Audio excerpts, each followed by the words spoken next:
First of all ഞാൻ big boss കാണുന്നില്ല. ആ. അപ്പോൾ അവളുടെ ആ വീഡിയോ പെട്ടെന്ന് എന്നെ ആൾക്കാർ വിളിച്ചിട്ട് പറഞ്ഞു, "എടാ ലക്ഷ്മി പറഞ്ഞത് കേട്ടോ?" എന്ന് പറഞ്ഞപ്പോഴാണ് ഞാൻ അത് എടുത്ത് നോക്കുന്നത്. ഉം.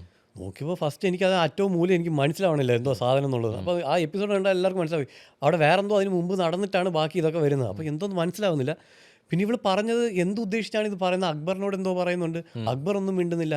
ഇവൾ ഇത്രയും വലിയ അലിഗേഷൻ അവിടെ പറയുമ്പോൾ ഞാൻ അവിടെ പറഞ്ഞപ്പോൾ എനിക്ക് ഓർമ്മയുണ്ട്. 19 പേരിൽ ഞാൻ ഒരെണ്ണം പറഞ്ഞു കഴിഞ്ഞപ്പോൾ 18 പേര് എനിക്ക് അഗൈൻസ്റ്റ് നിന്ന് മൊത്തം ഒറ്റക്കെട്ടായിട്ട് അവരെന്നെ എതിർത്ത ആൾക്കാരാണ്. അപ്പോൾ ഞാൻ ഒറ്റയ്ക്ക് നിന്നു.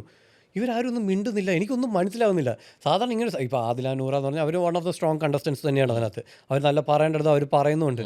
പക്ഷേ എന്തുകൊണ്ട് അവരൊന്നും മിണ്ടുന്നില്ല? ഞാൻ അതൊക്കെയാണ് ചിന്തിക്കുന്നത്. അതെന്താ ഇങ്ങനെ വരുന്നത്? എനിക്ക് ഒരു ഐഡിയയും ഇത് കിട്ടുന്നില്ല. ഇത് ലക്ഷ്മി പറഞ്ഞത് ആദിലനൂറയ്ക്ക് മനസ്സിലാവാത്തതാണോ അതോ അവർക്ക് നമ്മൾ അത്ര ഇമോഷണലി വീണ് പോകുമ്പോൾ പറയാൻ വാക്കുകളില്ലാതെ പോകുന്ന അവസ്ഥയുണ്ട്. ഇപ്പോൾ ആദിലൊക്കെ നന്നായി സംസാരിക്കുന്ന ആളാണ്, അതെ. നൂറിയും സംസാരിക്കുന്ന ആളാണ്.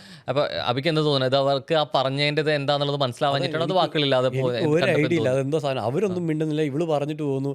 അക്ബർ അതുവരെ തുള്ളിക്കൊണ്ടിരുന്ന അക്ബർ പിന്നെ ഒരക്ഷരം മിണ്ടുന്നില്ല. ഇതെന്താ സംഭവം?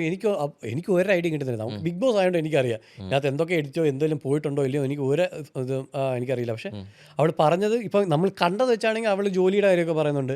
അവൾ ഉദ്ദേശിച്ചത് അവർ പുറത്തുള്ള ജോലിയാണെങ്കിൽ അത് തെറ്റാണ്. അവരെന്തോ രണ്ടുപേരും IT കമ്പനീസിൽ ജോലി ചെയ്യുന്ന ആയിട്ടാണ് ഞാൻ അറിഞ്ഞിട്ടുള്ളത്. അപ്പോൾ ആ ഒരു അപ്പോൾ അതിൽ ശരിക്കും പറയുന്നുണ്ട് സമൂഹത്തിൽ അല്ലെങ്കിൽ നടക്കാൻ കൊള്ളാത്തവർ അല്ലെങ്കിൽ വീട്ടിൽ കയറ്റാൻ പറ്റുമോ അല്ലെങ്കിൽ വീട്ടിൽ കയറ്റാൻ കൊള്ളാത്തവർ വീട്ടിൽ എന്നുള്ള രീതിയിലേക്ക് കയറ്റാൻ പറയുന്നു. ഞാനത് സ്വന്തമായിട്ട് ജോലി ഇല്ലാതെ എന്നുള്ള രീതിയിൽ IT വർക്ക് ചെയ്യുന്ന IT വർക്ക് ചെയ്യുന്ന ആൾക്കാരാണ്. പിന്നെ എനിക്ക് ആ വീട്ടിൽ കയറ്റാതെ അത് അവർ പറയുന്നുണ്ട്, ബാക്കിയുള്ളവർ പറയുന്നുണ്ട് അക്ബറിന്റെ വീട്ടിൽ എന്തോ ഒരു ഫോൺ കോൾ വന്നെന്നോ എന്തൊക്കെയോ റീസൺ പറയുന്നുണ്ട്. അപ്പോൾ അക്ബറിന്റെ അമ്മ പറഞ്ഞു എന്നോ എന്തൊക്കെയോ പറയുന്നുണ്ട്. ഞാൻ ഈ സീസൺ കാണാത്തതുകൊണ്ട് എനിക്കിത് വലിയ പിടി കിട്ടുന്നില്ല. എന്താണ് സാധനം എന്നുള്ള പിടി കിട്ടുന്നില്ല. അവിടുന്ന് ഇവിടുന്ന് പല ടൈപ്പ് ഓഫ് അഭിപ്രായം വരുന്നുണ്ട്. ഇതിനെ സപ്പോർട്ട് ചെയ്ത് കുറേ പേര് പറയുന്നു, ഇതിന് ഭയങ്കരമായിട്ട് അഗൈൻസ്റ്റ് ആയിട്ട് കുറേ പേര് പറയുന്നു. അപ്പോൾ സപ്പോർട്ട് ചെയ്യുന്ന ഒരുപാട് പേര് വന്നു. ഞാൻ അപ്പോൾ ഇത് എനിക്കൊന്നും മനസ്സിലാവുന്നില്ല. ഞാൻ മൊത്തം കൺഫ്യൂസ്ഡ് അടിച്ചിരിക്കുക. അതിൻ്റെ കൂട്ടത്തിൽ ഞാൻ നോക്കുമ്പോൾ എല്ലായിടത്തും അഭിഷേക് ശ്രീകുമാർ എഫക്റ്റ്. ഞാൻ ഇതൊന്നും അറിഞ്ഞിട്ടില്ല. എവിടേക്കോ കമ്മ്യൂണിറ്റിക്ക് എതിരെ സംസാരിക്കുന്നവരുടെ വക്താവായിട്ട് അഭിഷേക് മാറിയിട്ടുണ്ടോ? അത് സത്യം കേട്ടോ. കാരണം ഇനി ഇവിടെ തുടങ്ങി കഴിഞ്ഞാൽ ഈ അഭിഷേകിന് ശേഷം മുമ്പൊന്നും പറഞ്ഞ പോലെ സത്യം അല്ലേ മാറിയിട്ടുണ്ടെന്ന് തോന്നുന്നുണ്ടോ? കാരണം അതിന് മുമ്പ് വരെ ഈ കമ്മ്യൂണിറ്റിയിൽ നിന്ന് വരുന്ന ആൾക്കാർക്ക് ഭയങ്കര സപ്പോർട്ട് ഉണ്ടായിരുന്നു ഈ ബിഗ് ബോസിൽ. ഓക്കെ. എനിക്ക് തോന്നുന്നു ഈ സീസണിൽ നിങ്ങൾ ശരിക്കും ശ്രദ്ധിച്ചു കഴിഞ്ഞാൽ മറ്റേ എന്താ അനീഷിൻ്റെ എൻട്രി ടൈമിൽ പറയുന്നുണ്ട് സ്ത്രീവിരുദ്ധം എന്തോ മെൻസ് റൈറ്റിന് വേണ്ടി സംസാരിക്കുന്നത്. ശരിക്കും ഞാൻ ആ കാറ്റഗറിയിൽ നിന്നാണ് ചിന്തിച്ചിട്ടുള്ളത്. അപ്പോൾ അങ്ങനെ ഇരിക്കുമ്പോൾ മെൻസ് റൈറ്റ് കാറ്റഗറിയിൽ നമ്മൾ പുള്ളി വന്നിട്ടുണ്ട്. പക്ഷെ അത് പുള്ളി അകത്തൊന്നും യൂസ് ചെയ്തിട്ടില്ല. അപ്പോൾ ഉറപ്പായിട്ടും സെലക്ഷൻ ടൈമിൽ പുള്ളി അതായിരിക്കും പറഞ്ഞിട്ടുണ്ടാവുക തോന്നുന്നു. അതുകൊണ്ടായിരിക്കുമല്ലോ അവരെന്തായാലും ലാലേട്ടൻ അവിടെ നിന്നിട്ട് ഇങ്ങനെ മെൻസ് റൈറ്റ് വേണ്ടി. അപ്പം എനിക്കൊന്ന് അനീഷ എൻട്രി ടൈമിൽ പറയുന്നുണ്ട് പുരുഷന്മാരുടെ കാര്യങ്ങൾ സമൂഹത്തിൽ ചർച്ച ചെയ്യപ്പെടണമെന്നോ അങ്ങനെ എന്തൊക്കെയോ പറയുന്നുണ്ട്.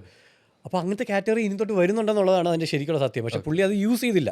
ഞാൻ കറക്റ്റ് യൂസ് ചെയ്തു, പുള്ളി യൂസ് ചെയ്തില്ല. പക്ഷേ ഈ വട്ടം വന്ന ലക്ഷ്മി അതല്ല, ആ കാറ്റഗറി അല്ല. പക്ഷേ ലക്ഷ്മിയുടെ മൈൻഡ് സെറ്റിൽ ആ കാര്യങ്ങളൊക്കെ ഉണ്ടാകും. കാരണം അവളൊരു അമ്മയാണ്, അവൾക്കൊരു കുഞ്ഞുണ്ട്. ഈ കുഞ്ഞിനെ ബേസ് ചെയ്താണ് ഇപ്പോൾ ആൾക്കാർ ടാർഗറ്റ് ചെയ്തിട്ടുണ്ട്. അപ്പോൾ അവളുടെ കുഞ്ഞിനെ പ്രൊട്ടക്ട് ചെയ്യാൻ വേണ്ടി അവൾ ആ സമൂഹത്തിന് വേണ്ടി അവൾ സംസാരിക്കും. അപ്പോൾ ഈ വട്ടം ലാലേട്ടൻ വരുമ്പോൾ അവൾ എന്താ പറയാൻ പോകുന്നത് നമുക്കറിയത്തില്ല. എന്താണ് ഇതിൻ്റെ പിന്നിൽ നിന്നൊന്നും എനിക്കറിയത്തില്ല. പക്ഷേ ഇതെല്ലാം ലാസ്റ്റ് എൻ്റെ കുറേ എണ്ണം വന്നിട്ട് എൻ്റെ തലയിൽ വെച്ചിരിക്കുക. അഭിഷേക് പോയിട്ട് ക്ലൂ കൊടുത്തു, ഈ കത്തിക്കാൻ എന്തോ സമയമായി, കത്തിക്കാൻ സമയമായിരുന്നു, എന്തൊക്കെ ഡയലോഗ്സ് ഞാൻ കണ്ടു. കീവേഡ് കൊടുത്തു. ഞാൻ ഒരു കീവേഡ് കൊടുത്തിട്ടില്ല. ഞാൻ ആകെപ്പാടെ അവളോട് പറഞ്ഞത് ഞാൻ വീട്ടിൽ വരുമ്പോൾ നീ ചായ ഉണ്ടാക്കി തരുന്ന, എനിക്ക് ചായ ഉണ്ടാക്കി എന്നൊക്കെ ഞാൻ പറയുന്നുണ്ട്. അപ്പോൾ അവൾ പറയുന്നുണ്ട് എടാ നാരങ്ങ വെള്ളം ഉണ്ടാക്കുന്നുണ്ടോ, ഓക്കെ എന്നാൽ അതും ഓക്കെ. പിന്നെ ഞാനെന്ന് പറയുന്നത് അവൾ ചോദിക്കുന്നുണ്ട് ഫുഡും ഉറക്കവും ഒക്കെ ഉണ്ടോ. ഞാനപ്പോൾ ഒന്നും മിണ്ടുന്നില്ല എന്ന് പറഞ്ഞാൽ വിടുന്നുണ്ട്. അതായത് ഞാൻ ഫുൾ ടൈം കണ്ട് ടെൻഷൻ അടിച്ചിരിക്കുകയാണോ എന്ന് അവൾ ചോദിക്കുന്നത്. അപ്പോൾ ഞാനതൊന്നും മിണ്ടണില്ല, ഞാൻ എന്ന് പറഞ്ഞാൽ അങ്ങ് വിടുന്നുണ്ട്. കൂടുതലായിട്ട് നമ്മൾ അതിനെക്കുറിച്ച് സംസാരിച്ചില്ല. അപ്പോൾ എന്നോട് ചോദിക്കുന്നത് സിനിമയുടെ കാര്യമാണ് പിന്നെ ചോദിക്കുന്നത്, നിങ്ങൾ എവിടെയൊക്കെ പോയി പ്രൊമോട്ട് ചെയ്തു, പ്രൊമോഷൻ ചെയ്തോ, ഇതെന്ത് പറ്റി ഇങ്ങനെ പ്രൊമോഷൻ ഇല്ല എന്ന് പറഞ്ഞിട്ട് എന്ത് പറ്റി നിങ്ങളിങ്ങനെ പ്രൊമോട്ട് ചെയ്തേ എന്നൊക്കെ. അപ്പോൾ ഞാൻ അതിൻ്റെ കാര്യങ്ങൾ പറയുന്നുണ്ട്. നമുക്ക് കുറച്ച് പ്രശ്നക്കാരുണ്ടായിരുന്നു, അവരെ മാറ്റി നിർത്തിയപ്പോൾ നമ്മൾ പ്രൊമോഷൻ സക്സസ്ഫുൾ ആയിട്ട് പോകുന്നുണ്ട്, എന്ത് പറ്റി 5-ാം തീയതി മാറ്റി, അങ്ങനത്തെ സംസാരം ഞങ്ങൾ സംസാരിച്ചിട്ടുണ്ട്. അല്ലാതെ വേറെ ഒന്നും നമ്മൾ മിണ്ടിയിട്ടില്ല. ആ അനുമോളോട് ഞാൻ പറഞ്ഞിട്ടുള്ള പാവയെക്കുറിച്ച് ഒരു 5 വട്ടം ഞാൻ പറഞ്ഞിട്ടുണ്ട്.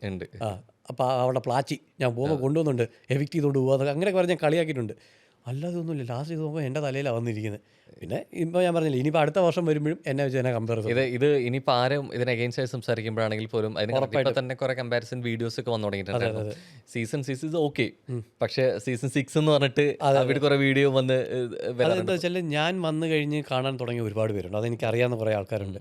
അവരെന്നോട് പേഴ്സണലി വന്ന് പറഞ്ഞിട്ടുണ്ട് നീ വന്നതിന് ശേഷമാണ് ഞങ്ങൾ ഷോ കാണാൻ തുടങ്ങി. കാരണം അവർ അത് ചിന്താഗതിയുള്ള ഒരാൾ വന്നു, അതുകൊണ്ട് ഞങ്ങൾ സപ്പോർട്ട് ചെയ്യണം. അതുകൊണ്ട് ഞാൻ തേർഡ് റണ്ണറപ്പായി. എങ്ങനെ തേർഡ് റണ്ണറപ്പായി? ഞാൻ നോക്കിയപ്പോൾ എൻ്റെ പല കണ്ടന്റും ഇല്ല. ഈ ഈ പല കണ്ടന്റും ഇല്ലാതെ ഞാൻ കുറച്ച് ടിക്കറ്റ് ഫിനാലെ ജയിക്കുന്നു, കോമ്പറ്റീഷൻസ് ജയിക്കുന്നു, പല എൻ്റെ ചെറിയ ചെറിയ കണ്ടന്റ്സ് ഒന്നും വരാതെ ഞാൻ ചില ടിക്കറ്റ് ഫിലിം ഡയറക്റ്റ് ഫസ്റ്റ് കിട്ടിയത് അഭിക്കാണ്. അപ്പം അങ്ങനെയൊക്കെ കളിച്ച് ഞാൻ വന്നപ്പോൾ എനിക്ക് ഇങ്ങനത്തെ സപ്പോർട്ട് കിട്ടി വന്നു എന്നുള്ളതിൽ ബാക്കി ഇവർ സപ്പോർട്ട് ചെയ്യാൻ എന്തായിരുന്നു ഉള്ളത്, അമ്മയുടെ ലെറ്റർ, ഇതൊക്കെ അല്ലാതെ വേറെ എന്താണ് ഞാൻ ഇൻപുട്ട് എന്നുള്ളത് ഞാൻ ഇങ്ങനെ ചിന്തിച്ചിട്ടുണ്ട്. കാരണം എപ്പിസോഡിൽ അതൊന്നും ഇല്ല. അതിനേക്കാൾ ഉപരിയായിട്ട് വൈറ്റ് കാർഡിൽ വന്നിട്ടാണ് അതാണ് വേറെ അതാണ് മെയിൻ സംഭവം. ജനങ്ങൾ എല്ലാവരും സെലക്ട് ചെയ്ത് വെച്ചിരിക്കുക. കാരണം മറ്റേത് ആദ്യം കിട്ടുന്നവർക്ക് ഒരു പ്രിവിലേജ് അഡ്വാൻറ്റേജസ് ഉണ്ടെന്ന് പറയുമ്പോഴും വൈറ്റ് കാർഡ് വന്നിട്ട് അത്രയും നിൽക്കുന്നത് വേറെ ആളില്ല. അപ്പോൾ അതിന്റെ ഒരു അഡ്വാൻറ്റേജ്. ബാക്കിയുള്ള സ്ഥലങ്ങളിലെ ലാംഗ്വേജിൽ വിന്നർ വരെ ഉണ്ടെങ്കിലും മലയാളത്തിൽ അത് അത്രത്തോളം പരിചിതമല്ല. അപ്പോൾ ആ രീതിയിൽ കിട്ടുന്നതിന്റെ കുറെ സ്പെഷ്യാലിറ്റീസ് ഉണ്ടായിരുന്നു. കാരണം എന്നെ ഒരു വിന്നർ എന്നുള്ള രീതിയിലൊക്കെ ആഗ്രഹിച്ച ഒരുപാട് പേരുണ്ട്. അവരൊക്കെ ഭയങ്കര സങ്കടത്തോടെ എനിക്ക് ഇന്നലെയും കൂടെ ഞാൻ ഒരു മെസ്സേജ് ഇന്നലെ എങ്ങോട്ട് ഓപ്പൺ ആവുന്നത് ബർത്ത്ഡേ വിഷയം വന്നപ്പോൾ അപ്പോൾ അതിനകത്ത് പറയുന്നുണ്ട് ചേട്ടൻ വിന്നറാണെന്ന് ഭയങ്കര ആഗ്രഹമായിരുന്നു. വെച്ചാൽ അവർക്ക് അത്ര ഇഷ്ടമാണ്. ആ ഒരു ഇഷ്ടം ആ ഇഷ്ടമാണ് എന്നെ അവിടെ എത്തിച്ചിരിക്കുന്നത്. ആ ഇഷ്ടം ഇപ്പോൾ അടുത്ത സീസൺ വരുമ്പോൾ അത് കമ്പയർ ആവുക. ഇപ്പോൾ ലക്ഷ്മിയുടെ വന്നപ്പോഴത്തേക്ക് എന്നെ സപ്പോർട്ട് ചെയ്ത കുറേ പേര് അവളെ സപ്പോർട്ട് ചെയ്യാൻ തുടങ്ങി. പക്ഷെ അത് ഇപ്പോൾ ഇങ്ങനത്തെ ഈ ഒരു അലിഗേഷനും കാര്യങ്ങളൊക്കെ വരുമ്പോൾ അതിനി എങ്ങനെ ആവും എന്ന് എനിക്കറിയത്തില്ല. ഇത് മെയിൻലി എന്ന് വെച്ച് കഴിഞ്ഞ് കഴിഞ്ഞാൽ ഇപ്പോൾ കമ്മ്യൂണിറ്റിക്ക് എതിരെ സംസാരിക്കുന്നതിനേക്കുള്ള പ്രത്യേകത ഇവർക്കൊരു സ്പേസ് ഉണ്ടാക്കി കൊടുത്ത് ഞങ്ങളുടേതായിട്ടുള്ള ശബ്ദം ഉണ്ട് എന്നതിനെ അംഗീകരിച്ച് തുടങ്ങിയിട്ട് വളരെ കുറച്ച് നാളാണ്. ഒരു പക്ഷേ LGBTQ എന്നുള്ളൊരു ഹാഷ്ടാഗിന് കിട്ടി തുടങ്ങിയിട്ടുള്ള വളരെ കുറച്ച് നാളായിരുന്നു പരിചിതം തന്നെ ഉണ്ടാവുക. അപ്പോൾ അവിടെ ഒരു സ്പേസ് അവർ അംഗീകരിക്കുന്നു എന്ന് കിട്ടി തുടങ്ങുന്ന ഒരു സമയത്താണ് അഭിഷേക് ഒരാൾ വന്നിട്ട് എഗെയിൻസ്റ്റ് നിൽക്കുന്നത്. അപ്പോൾ സ്വാഭാവികമായിട്ട് വരും ഞങ്ങളുടേതായിട്ടുള്ള. അപ്പോൾ നേരത്തെ പറയുണ്ടായി ഇപ്പോൾ രാഷ്ട്രീയ പാർട്ടി അതിനപ്പുറത്ത് രാഷ്ട്രീയ പാർട്ടി കുറ്റം പറയും, സിനിമക്കാർക്ക് അങ്ങോട്ടും ഇങ്ങോട്ടും കുറ്റം പറയലുണ്ട്. ഇതെല്ലാം രണ്ട് വശങ്ങളുണ്ട്. ആ രണ്ട് വശങ്ങളും സപ്പോർട്ടേഴ്സും ഉണ്ട്. പക്ഷേ LGBT കമ്മ്യൂണിറ്റിയെ സംബന്ധിച്ചിടത്തോളം അവർ സപ്പോർട്ടേഴ്സ് ഇല്ലാത്തിടത്തു നിന്ന് ഉണ്ടാക്കി കൊണ്ടുവരുമ്പോഴാണ് അടുത്തൊരു ശബ്ദം വരണേ. അപ്പോൾ സ്വാഭാവികമായിട്ട് അവർക്ക് അതിൻ്റെതായിട്ടുള്ള ഒരു ഇതുണ്ടാവും. കാരണം ഞങ്ങൾക്കും ഇവിടെ ജീവിക്കണം, നമുക്കും നിങ്ങളുടെ ഒരാളാണ് എന്നുള്ളതാണ് അവർ പറഞ്ഞു വയ്ക്കുന്നത്. അപ്പോൾ ശരിക്കും എപ്പോഴെങ്കിലും തോന്നിയിട്ടുണ്ടോ ശരിക്കും അവരും ജീവിക്കട്ടെ, അവരും അവരുടേതായിട്ടുള്ള ശൈലികളും കാര്യങ്ങളും ഇഷ്ടങ്ങളും സംഭവങ്ങളും ഒക്കെ ഉണ്ട്, അവർക്കെതിരെ നിലകൊള്ളേണ്ട എന്നൊരു തോന്നലുണ്ടായിട്ടുണ്ട്? ഞാനത് നേരത്തെ പറഞ്ഞ സ്വന്തം കാര്യം നോക്കി ജീവിക്കുന്നവർക്ക് നമ്മളെതിരേ അല്ല. ഇപ്പം ഞാൻ ഈ റിയാസ് അലീമിൻ്റെ കാര്യങ്ങളൊക്കെ കണ്ടില്ലേ, മറ്റുള്ളവരുടെ കുടുംബത്തിലെ കുട്ടികളെയാണ് ഈ പറയുന്നത്. ഇങ്ങനെയുള്ളവരെയാണ് ഞാൻ എതിർക്കുന്നത്. ഞാൻ അവിടെ ഒന്ന് പറഞ്ഞ ഡയലോഗ് തന്നെ അതാണ്. മറ്റുള്ളവരുടെ കുടുംബത്തിലെ സ്ത്രീകളെയും കുട്ടികളെയും ടാർഗറ്റ് ചെയ്യുന്നവർക്ക് ഞാൻ എതിരാണെന്നാണ് ഞാൻ പറഞ്ഞത്. അപ്പോഴും ഞാൻ ലാലേട്ടൻ വന്ന് വഴക്ക് പറയുമ്പോൾ അഭിഷേക് ഹോൾ കമ്മ്യൂണിറ്റി പറയരുത്. ഞാനപ്പോൾ നോക്കിയപ്പോൾ ജാൻമണി ആ കമ്മ്യൂണിറ്റി പെടുന്ന ആളാണ്. പക്ഷേ ജാൻമണി എന്നെ സപ്പോർട്ട് ചെയ്ത് സംസാരിച്ചു. അപ്പോൾ ഞാൻ അത് പറയുന്നത് തെറ്റല്ലേ? അപ്പോൾ ഞാൻ ശരി ലാലേട്ട ഗ്രൂപ്പ് ഓഫ് പീപ്പിൾ എന്നുള്ള രീതിയിലാണ് പോയത്. ശരി, ഇങ്ങനത്തെ ഗ്രൂപ്പ് ഓഫ് പീപ്പിളിനെ ഞാൻ എതിർക്കുന്നു. ശരിക്കും അങ്ങനത്തെ ഗ്രൂപ്പ് ഓഫ് പീപ്പിളാണ്. ഇപ്പോൾ മറ്റേ ഈ പറഞ്ഞ അഭിഷേക് ജയദീപിൻ്റെ ഒക്കെ സ്ക്രീൻഷോട്ടുകൾ അന്ന് പുറത്ത് വന്നതാണ്. കൊറിയൻ മല്ലുവിനെ പറഞ്ഞ സാധനങ്ങളൊക്കെ അന്ന് പുറത്ത് വന്നതാണ്. ഇതുപോലെ ഇങ്ങനത്തെ ആൾക്കാരെയാണ് ഞാൻ എതിർക്കുന്നത്. ഇപ്പോൾ റിയാസ് അലീം കുട്ടികളെ പറയുന്നത് ഇങ്ങനത്തെ ആൾക്കാർക്ക് ഞാൻ എതിരാണ്. അപ്പോൾ അങ്ങനെയുള്ള ആൾക്കാരെ ഞാൻ എതിർക്കും. അപ്പോൾ അതിനെ നിങ്ങൾ അപ്പോൾ അവരെന്ത് ചെയ്യും? ഇതിനെ അവർ കോമൺ ആക്കും. അയ്യോ അവർ നമ്മളെ കൂട്ടത്തിൽ ഒരാളെ പറയുന്നു എന്നുള്ളത് അവർ കോമൺ ആക്കും. അതിപ്പോൾ എനിക്കൊന്നും ചെയ്യാൻ പറ്റില്ല. ഞാൻ കറക്റ്റ് ടാർഗറ്റ് ചെയ്തു. ഇനിയിപ്പം ഇന്നലെ ആദില നൂറ, ഞാൻ അവരെയും മൈൻഡ് ചെയ്തില്ല, അവരെന്നെയും മൈൻഡ് ചെയ്തിട്ടില്ല. ഞങ്ങൾ സിജോയുടെ മാരേജിന് വെച്ച് കണ്ടിട്ടുണ്ട്. ഞങ്ങൾ ഒരു റൂമിൽ തന്നെ ഉണ്ടായിരുന്നു. ഞാൻ അവരെ കണ്ടതാണ്. എനിക്കന്ന് അവർ വലിയ പിടിയില്ല. പക്ഷേ എന്നാലും ഞാൻ അന്നും മൈൻഡ് ചെയ്തില്ല, അവരും നമ്മളെ മൈൻഡ് ചെയ്തില്ല. നമ്മളങ്ങനെ പോയിക്കൊണ്ടിരിക്കുക. എനിക്ക് അവരോട് ഒരു അതൃതയും ഇല്ല, ഒന്നുമില്ല.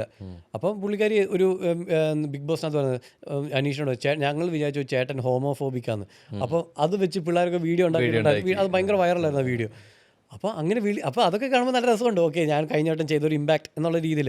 അപ്പോഴും ഞാൻ അവർക്ക് ഹെയ്റ്റ് സ്പീച്ച് ഞാൻ ചെയ്തിട്ടില്ല. ഹെയ്റ്റ് സ്പീച്ചും കാര്യങ്ങളൊന്നും ഞാൻ പോയിട്ടില്ല. അപ്പോൾ ഞാനപ്പോൾ എനിക്ക് വേണമെങ്കിൽ ചെയ്യാമല്ലോ. ഇപ്പോൾ പറഞ്ഞ കമ്മ്യൂണിറ്റി ഞാൻ അങ്ങനെ ഹെയ്റ്റ് സ്പീച്ചിനൊന്നും പോയിട്ടില്ല. അതേ സമയത്ത് ഇപ്പം പ്രവീൺ എന്ന് പറഞ്ഞ ആൾ എന്തോ എനിക്ക് ഈ കമ്മ്യൂണിറ്റി ഭയങ്കരമായിട്ട് സപ്പോർട്ട് ചെയ്യുന്ന ഒരാളാണ്. എന്നിട്ട് അയാൾ വന്നിട്ട് കൈ തന്ന് കെട്ടിപ്പിടിച്ചു, ഹഗ് ചെയ്തു. പോകാൻ നേരത്ത് കൈ പിടിച്ച് ഹഗ് ചെയ്തു. വന്നപ്പം ചെയ്തു. അടുക്കളയിൽ നിന്ന് സംസാരിച്ചു. പോയി കഴിഞ്ഞിട്ട് പറയുക എന്താ എനിക്ക് അവന് ഇഷ്ടമല്ലെന്ന്. പറഞ്ഞത് നട്ടലില്ലാത്ത പരിപാടിയല്ലേ ചെയ്യാൻ പാടില്ല. അത് ആ കാര്യത്തിൽ അതിലെ നൂറ് ചെയ്ത് കറക്റ്റ്. അവർ മൈൻഡ് ചെയ്തില്ല, ഞാനും മൈൻഡ് ചെയ്തില്ല. നമ്മൾ എനിക്കൊന്ന് ഐ കോൺടാക്റ്റേ നമ്മൾ ആരും അങ്ങോട്ട് കൊടുത്തിട്ടില്ല. നമുക്ക് അതിൻ്റെ കാര്യമില്ല. കാരണം ആശയ വ്യത്യാസങ്ങളുണ്ട്. പക്ഷെ നമ്മൾ ശല്യം ചെയ്യുന്നില്ല, നമ്മൾ അങ്ങോട്ട് ശല്യം ചെയ്യുന്നില്ല. നമ്മൾ ആ പാട്ടിന് പോയി. പക്ഷെ അവനങ്ങനെ പറയേണ്ട കാര്യം എന്താ? എനിക്ക് നല്ല ദേഷ്യം വന്നു. കാരണം അതൊരു ഭയങ്കര ഇൻസൾട്ടാണ്.